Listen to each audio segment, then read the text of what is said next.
In today's video, I'm going to teach you how to read your Stripe dashboard. To get started, log into your Stripe account and open the Home dashboard.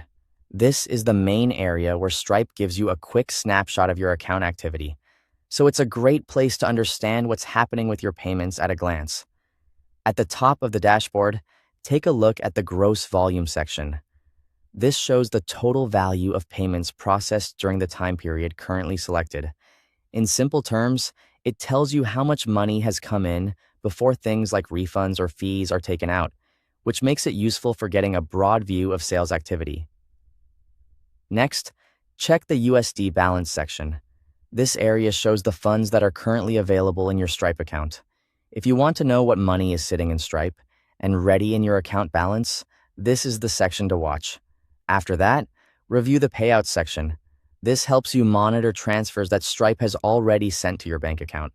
If you're tracking when money moves from Stripe to your bank, this is where you can confirm those outgoing payouts.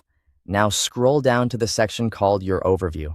This part of the dashboard gives you a more detailed breakdown through several cards that summarize key areas of performance. Start with the Payments card. Here, you can review your recent payment activity and get a feel for what transactions have been happening lately. Then check the Gross Volume card. This card helps you track total sales over time, making it easier to spot trends or changes in performance across the selected period. Next, review the Net Volume card.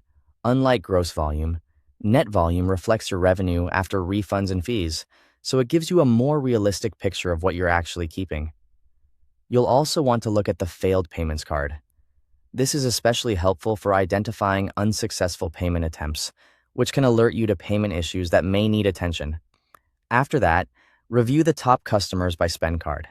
This section shows which customers are generating the most revenue, helping you better understand your highest value buyers.